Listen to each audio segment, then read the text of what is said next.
మెదక్ వెళ్దాం. మెదక్లో మా ప్రతినిధి మనకి సునీల్ అందుబాటులో ఉన్నారు. సిద్దిపేట హరీష్ రావు నియోజకవర్గ స్థాయి సమావేశం జరిగింది సిద్దిపేటలో. ఈ కార్యక్రమానికి సంబంధించి దశాబ్ది ఉత్సవాలు వైభవంగా నిర్వహించాలని హరీష్ రావు చెప్పారు. అలాగే సిద్దిపేటలో జరిగే వేడుకలు రాష్ట్రానికి ఆదర్శంగా నిలవాలని విపంచ ఆడిటోరియంలో హరీష్ రావు సన్నాహక సమావేశం నిర్వహించారు. సమావేశానికి కలెక్టర్ ప్రశాంత్ పాటిల్ అలాగే మిగతా అధికారులు కూడా హాజరైనటువంటి పరిస్థితి కనిపిస్తుంది. పండుగ వాతావరణంలో వేడుకలు జరపాలని కూడా హరీష్ రావు హితవు పలికినటువంటి పరిస్థితి. ప్రతి ఒక్క కార్యక్రమాన్ని శాఖల వారీగా ఎలా చేయాలి అనేటువంటి ఒక సమావేశంలో ఆయన చెప్పినటువంటి పరిస్థితి కూడా కనిపిస్తుంది. దీనిపై పూర్తి అప్డేట్స్ చెప్పండి సునీల్.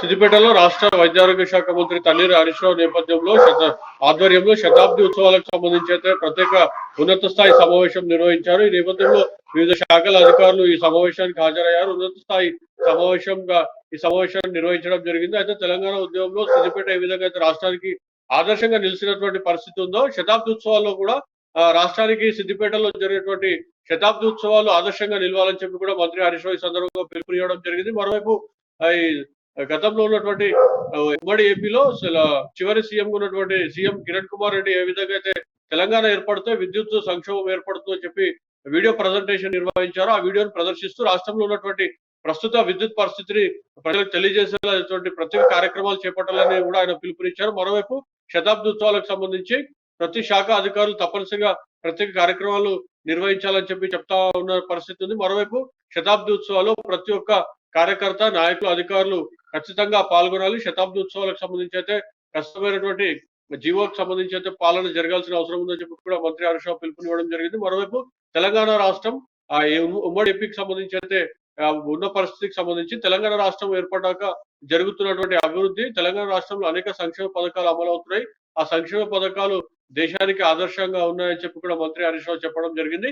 ఈ సంక్షేమ పథకాలకు సంబంధించి కూడా ప్రత్యేక కార్యాచరణ రూపొందించి శతాబ్ది ఉత్సవాల్లో ప్రజలందరి వద్దకు తీసుకెళ్లాల్సిన అవసరం ఉందని చెప్పి కూడా మంత్రి హరీష్ రావు పిలుపునివ్వడం జరిగింది. ఈ కార్యక్రమంలో జిల్లా కలెక్టర్ ప్రశాంత్ జీవన్ పాటిల్తో సహా ఉన్నతాధికారులు అందరూ కూడా పాల్గొనడం జరిగింది. మొత్తానికైతే ఎన్నికల ఏడాది కావడంతో త్వరలోనే రాష్ట్రానికి సంబంధించి అయితే అసెంబ్లీ ఎన్నికలు జరగనున్న నేపథ్యంలో శతాబ్ది ఉత్సవాలను కూడా అధికార బీఆర్ఎస్ పార్టీ ఎన్నికల స్టంట్ గా లేదంటే ఎన్నికల ప్రచార ఆర్భాటంగా నిర్వహించేందుకు కూడా ఇవన్నీ జిమ్మిక్కులు చేస్తుందని చెప్పి కూడా ఈ ఉత్సవాలకు సంబంధించి రైట్. సునీల్, శతాబ్ది ఉత్సవాలు కాకుండా దశాబ్ది ఉత్సవాలు నిర్వహిస్తున్నటువంటి నేపథ్యంలో ప్రతిపక్షాలు ప్రధానంగా చూసుకుంటే వాళ్ళు భాగస్వామ్యం చేసే అవకాశం ఉందా? అయితే ప్రతిపక్ష పార్టీ నాయకులు మాత్రం స్పష్టంగా ఒకటే విషయం చెప్తా ఉన్నారు.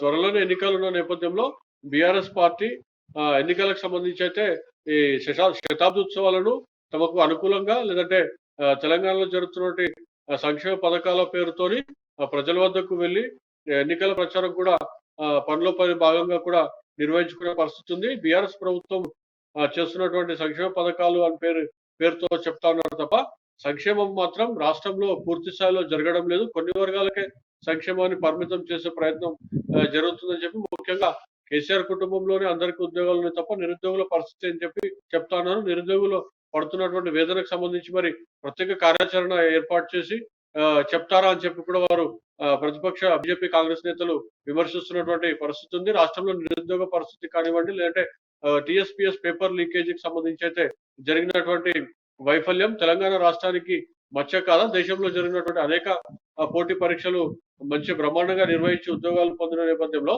తెలంగాణలో టీఎస్పీఎస్ పేపర్ లీకేజ్ తెలంగాణ రాష్ట్రానికి కానివ్వండి లేదంటే బీఆర్ఎస్ పార్టీకి ప్రభుత్వానికి మచ్చ కాదా అని చెప్పి కూడా ప్రతిపక్ష పార్టీలు ప్రశ్నిస్తున్నటువంటి పరిస్థితి ఉంది రాష్ట్రంగా.